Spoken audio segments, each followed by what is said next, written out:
Welcome to the 21st Century Film Club. We will now be reviewing Babylon, which is available on Paramount Plus. What did you think of the film? This film is a lot. It's 3 hours and 10 minutes. I liked it, but it's not like a film that I could recommend to people. It's not like a really good film, you know what I mean? It's not like I can see why film critics didn't enjoy this, but there's a lot of chaos, a lot of mess. I enjoy chaos. I enjoy just not like my sense being overloaded. There's a lot going on in the first 5 minutes. We saw like an elephant.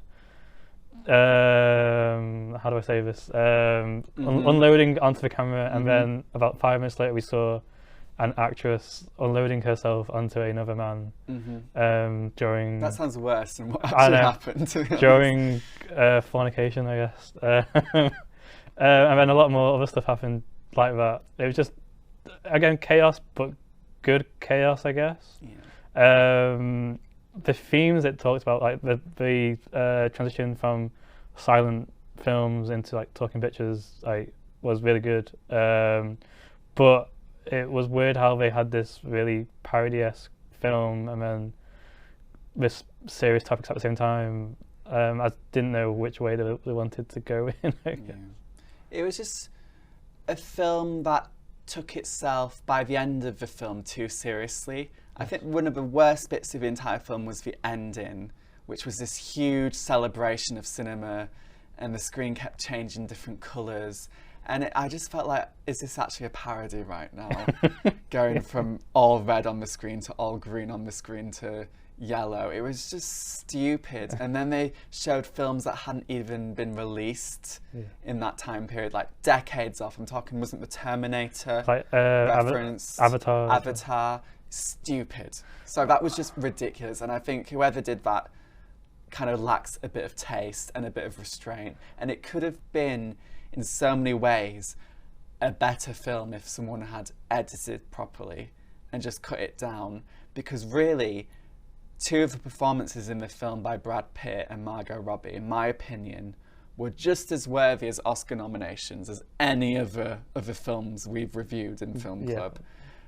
Brad Pitt he does what Brad Pitt does a lot, which is play someone who's actually not the smartest, who eats a lot of food as another, like Ocean's 11, kind of eating as a motif. But I do think Brad Pitt really sold him as a fictional silent actor who loses his status in Hollywood. Yeah.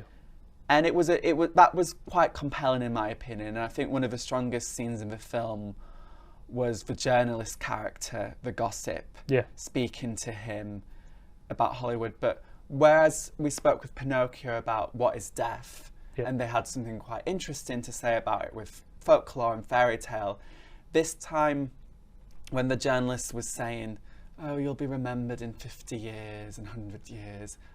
I've heard that so many times in a film, that actors, even if they're washed up and deadbeat losers, at least in their heyday, people will see them in the future.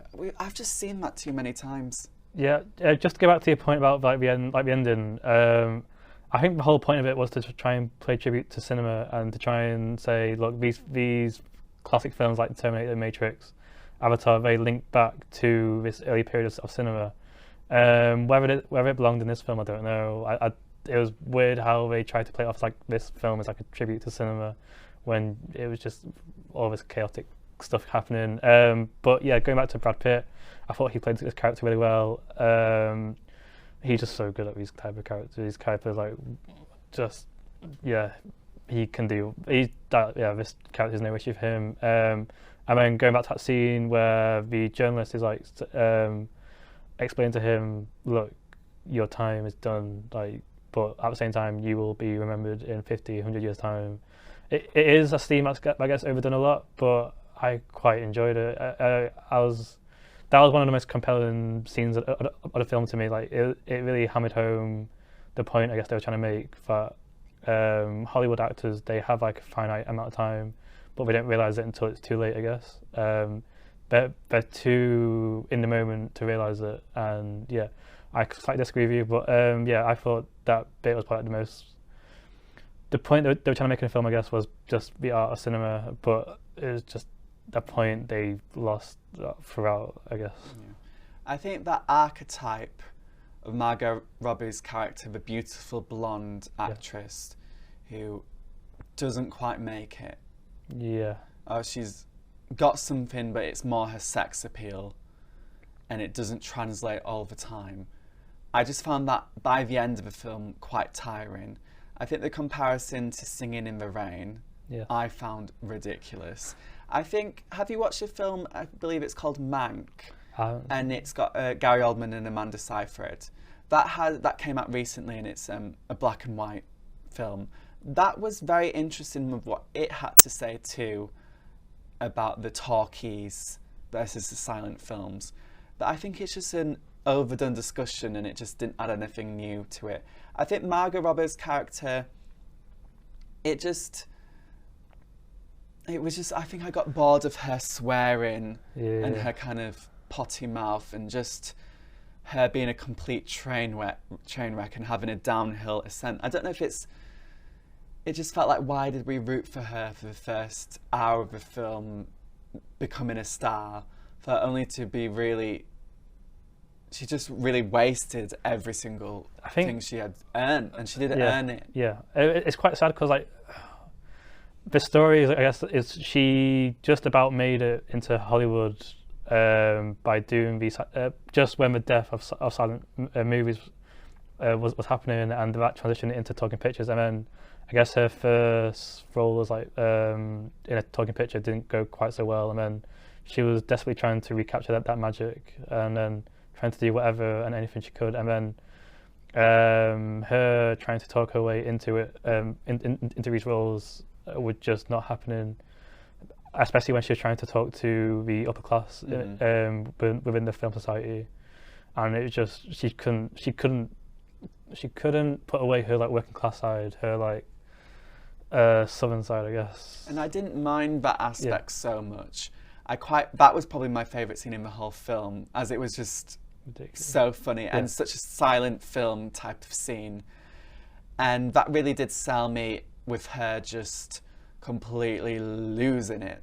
And I didn't mind her losing it like that. It's just when every single scene we had with her and she was hysterical, it just seemed to get a bit boring, if not grating, because there's nothing wrong with having a hysterical character, but if every time they're on screen and it's just shrieking and bulging eyes, it overshadowed the first half of the film, where she had some really good acting in the film. And I don't know, I just found she has to do a lot in that first hour of the film, like the party scene where she does quite a lot to earn her way into Hollywood, I guess. Spoilers, she like does a lot of cocaine, I guess, and a lot of just sexual stuff to get her way into films. And then the way she loses it is just so sad. But yeah, I agree with you. I think the shrieking kind of nature of her character gets a bit boring towards the end, especially when she turns to Manny, like the director guy who's trying to make it into Hollywood, about her money issues and her gambling issues. That was kind of towards that part of the film, like the second third of the film. Near the end, I thought, oh god, I'm quite tired of your character now. Like, it's not really developed anywhere. For a film that had quite a lot of diverse elements, it was really quite tokenistic. Yeah, though. They had that, but it was tokenistic. Again, that was the point, I guess, they were trying to make of like that cinema period, that like, all right, we have these diverse characters, but at the same time, like, they can't steal the limelight away from like the main white characters in the film. And like, I guess the diverse characters that we see, they get marginalised quite a lot as well. But why just repeat that then in a film that's made in 2022? Yeah. And just do the same thing where, oh yeah, our point is diverse characters are marginalised, so we're going to marginalise them in a modern film. You know, they didn't have to dominate the film, but I think they should have had secondary character status, if not primary character status, alongside the others. Yeah. So that there was several characters we cared about. Because really, Manny's character, I felt like they just dropped him for the middle of the film. And then at the end, we were supposed to think he was the main character, or he was very important to the whole film's events. But it's very confusing because, like I said, like in the middle part, they kind of forget about him for a bit. Like they focus on the Brad Pitt character and the Margot Robbie character a lot, and then, but that last third when Manny is kind of chasing the money, trying to just desperately chase a girl, Nellie Leroy, who's played by Margot Robbie, and trying to do anything he can, even if it means like risking his life, and like, and then. But just going back, just to mention of that those sequence of scenes with Tobey Maguire. It's ridiculous. I forgot about that, and I wanted to forget about that. Just you had like, it's just chaos. You have like a chained up alligator. You have like a man eating a rat live on stage. You have like this weird underground gangstery mafia type bit, and then Tobey Maguire who plays like this.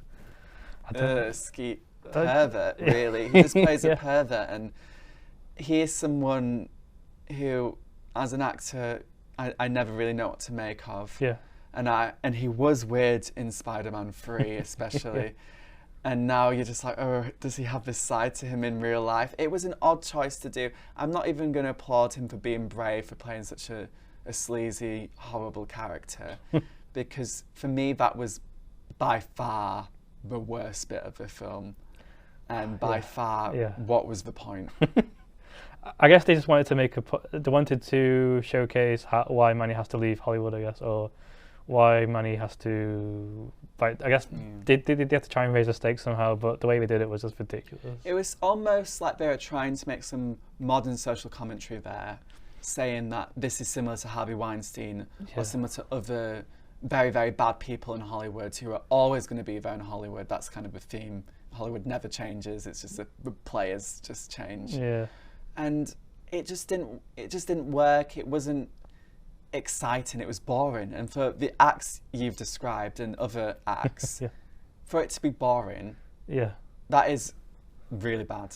It's just as well, like, why did it need to be 3 hours long? It was just it didn't, like, if they were going down the chaotic route, just stick to the chaotic route and make it 2 hour film and make it funny and make it ridiculous as you want. I mean, we did make it ridiculous, but at the same time, we tried to weave in this serious story. It was just weird. I can't believe it. I think what's very interesting, and I got this straight away from the film, I think it has a very pro-sex message. Yep. So I think we are, to be fair, living in quite puritanical times where a lot of people want to remove a lot of sexy scenes from films.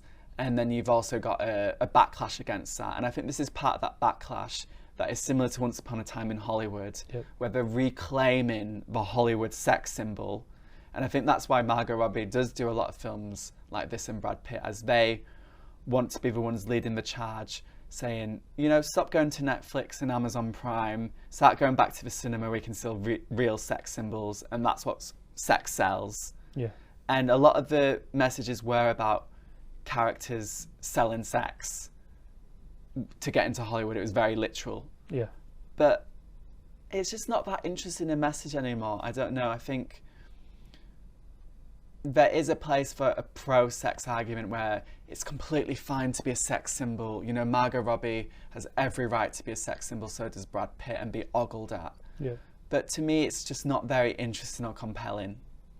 But I think that was the message of the whole film, was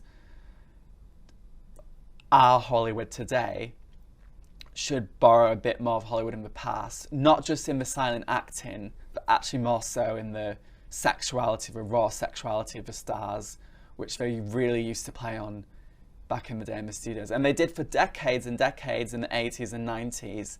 But I think recently it's just, as we were saying with Marvel and superhero films and other things, it's become more, and Taylor Swift. Yeah. That's kind of more the culture we live in. And there's nothing wrong with any of those artists or films at all.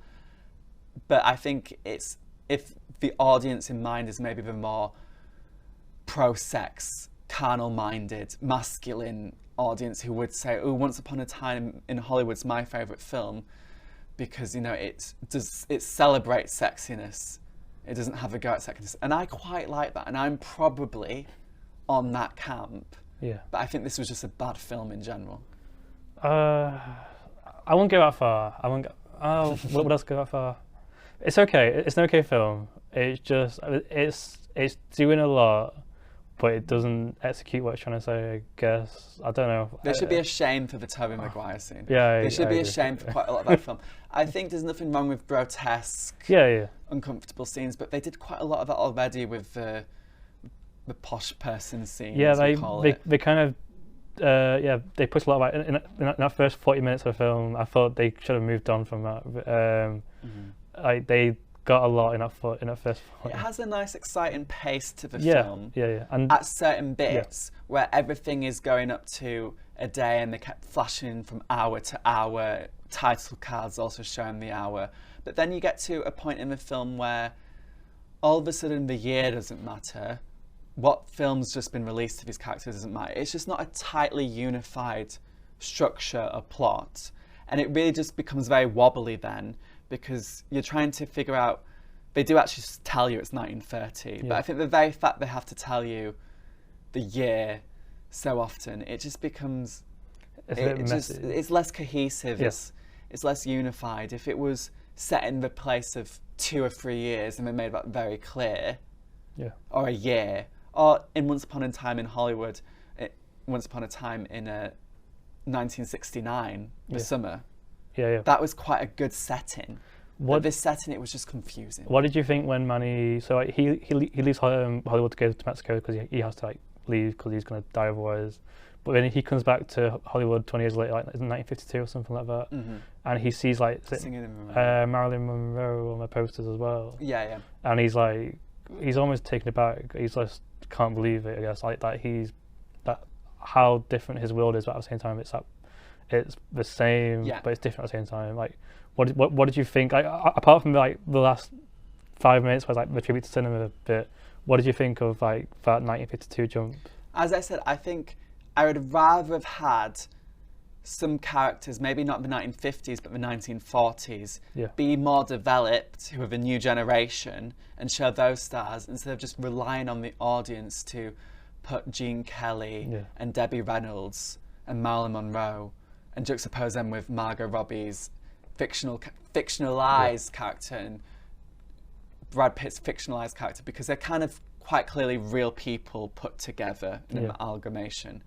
But I just think it's just a bit lazy. It's just, I'd rather, if it is the same, just, why not just show us the same plight happening decades later with a woman using her sexuality to get ahead and then struggling with the acting. And that's quite Marilyn Monroe-esque. The showing up late, being a diva, having a drinking problem. By the end of her career, Marilyn was too expensive. And I just, it just wasn't, it didn't do it for me. And I have to say also, I love Singing in the Rain. It's probably one of my favourite movies ever. And it's just brilliant. And for me, for them just to kind of piggyback on that film, I hate it when films do that. When there's a better film that they're referencing in that film. That's the best thing about that film, is the reference.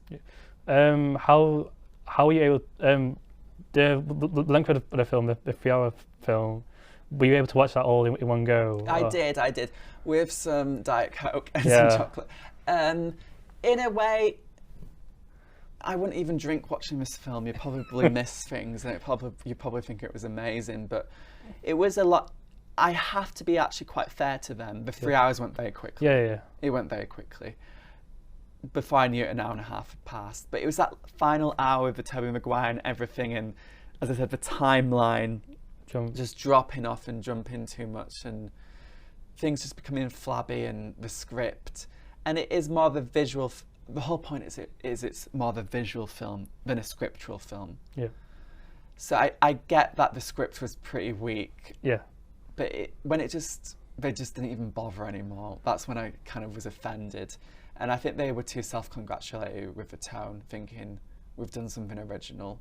Yeah. When really none of the conversation or dialogue about Hollywood we've had is original. Just because we've had so many films about Hollywood in that era.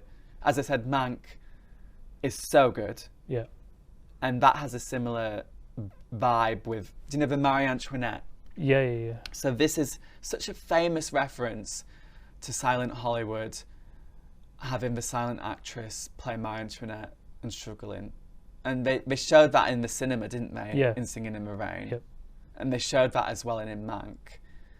And to me, Mank just did it so much better because it actually, Amanda Seyfried's character actually had dimensionality. And Margot's character really just, Leroy, just really faded. It's a shame because like Margot Robbie's like quite a strong actress. Yes, and she's really good at like, and apart from the first hour of the film, I think she just needed a role that was kind of like a bit stronger, and a character that's a bit stronger, I guess. She showed she could dance in this film, and it sounds harsh that, but I think if for the film to make social commentary about in the past actresses got ahead by breaking and entering and dancing on tables and taking their top off and showing their breasts exposed. And then for Margot Robbie in this film to do the same, it just felt very hypocritical. I don't know, I just felt like they're just saying, we're going to show Hollywood's not changed by making a film where Margot Robbie, Brad Pitt are the two leads, the minority characters are put to a side. Yeah. It just was odd, yeah. It felt like just Harley Quinn had sort of transported into this film, like a bit as well. Like she's very good at playing that sort of chaotic woman, I guess. But at the same time, it's just like, all right, we've seen her do this role. She's almost like a typecast into this role, and it's just like, come on, we've seen her do this kind of thing over and over again. Like a bit more range would have been nice. Like she clearly can do like anything. She was clearly a stand-in for Marilyn Monroe because her mother as well in the mental institute. That is just like Marilyn's mother, which is very famous.